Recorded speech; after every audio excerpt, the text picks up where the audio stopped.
Benarkah tinggal menunggu waktu kapan Presiden akan gamblang menyatakan dukungannya, bahkan ikut berkampanye untuk paslon yang didukungnya? Kami akan ajak Anda membahasnya bersama pengamat komunikasi politik Universitas Brawijaya, Anang Sujoko. Pak Anang, selamat pagi. Selamat pagi, Mbak Naula.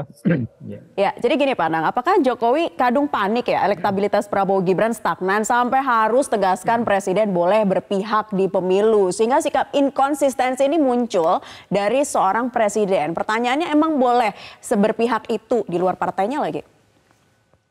Ya, begini. Ya, saya sependapat dengan salah satu penulis dari Australia yang menyebut beliau itu sebagai the man of contradiction ya.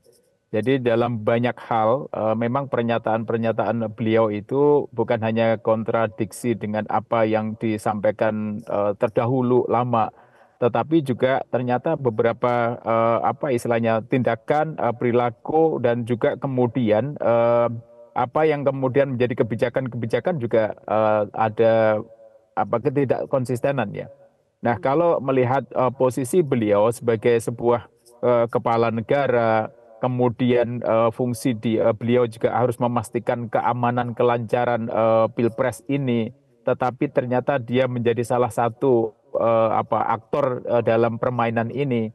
Ini memang kalau dalam aturan memang tidak dilarang, tetapi ini kan kita bicara pada sebuah tanggung jawab moral sebagai kepala negara untuk memastikan kelancaran pilpres kali ini. Ketika yang bersangkutan misalkan atau beliau sudah masuk pada permainan ini, ya patut diduga nanti permainan-permainan ini menjadi sebuah ketidaknetralan itu pasti keniscayaan terjadi dan yang lebih mengkhawatirkan adalah bagaimana kemudian penggunaan kekuasaan atau alat-alat negara ke bawah ini ada kecenderungan juga kemudian menjadi sebuah gerbong dalam rangka untuk mendukung apa yang dikatakan oleh presiden.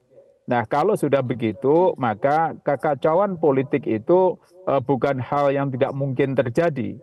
Ketika sudah ada keterpaksaan di bawah melakukan hal-hal yang kemudian dalam tanda kutip harus kemudian seorang yang memantau kemudian ikut bermain, maka ya yang terjadi ya pastilah kemungkinan akan kekacauan. Tapi yang perlu kita lihat di sini kalau dalam konteks komunikasi politik ya saya melihatnya sebagai seorang presiden ini merasa bertanggung jawabnya itu terlalu berlebihan dan memiliki apa ya istilahnya kepentingan-kepentingan yang pribadi, kepentingan-kepentingan personal. Ini semakin membuka memang bahwa beliau memiliki kepentingan yang luar biasa untuk memenangkan salah satu paslon. Sangat terbuka. Publik sudah menangkap semacam itu. Nah, bentuk inilah yang kemudian kalau kita lihat dalam perspektif komunikasi politik, ini ada apa? Kemudian seorang presiden, apakah kemudian tidak ada pekerjaan yang jauh lebih strategis, kemudian harus cawe-cawe dalam urusan pilpres kali ini?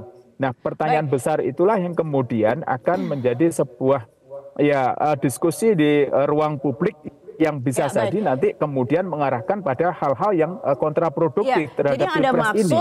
Kekacauan politik ini, Pak Anang, implikasi atau dampaknya ketika Presiden sebagai seorang kepala negara memihak, ini pasti ada persoalan-persoalan turunan yang akan muncul ya, dengan netralitas yang mungkin tidak bisa dijaga juga oleh TNI, Polri, ASN, dan juga aparatur pemerintah?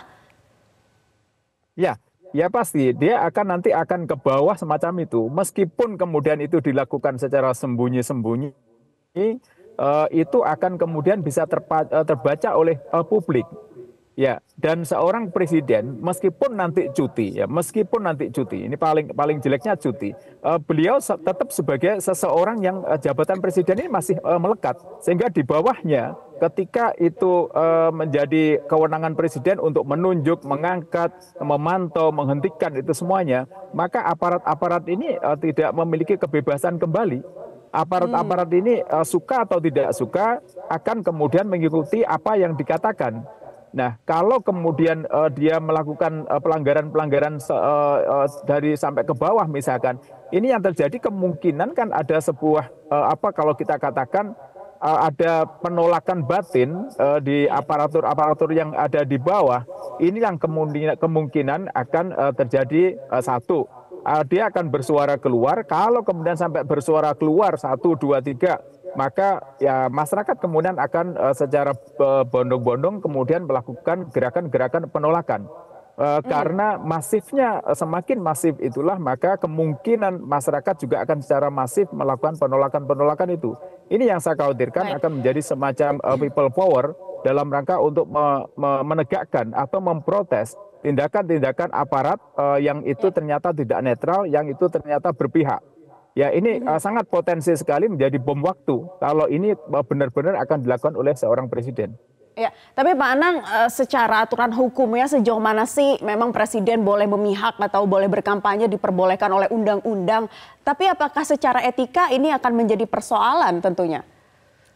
Ya, kalau secara undang-undang saya bukan pakar hukum ya, tetapi saya melihat bahwa seorang presiden sebagai simbol negara, bahwa presiden itu adalah orang nomor satu yang harusnya menjaga stabilitas dan macam-macam, maka di sini bicaranya adalah morality.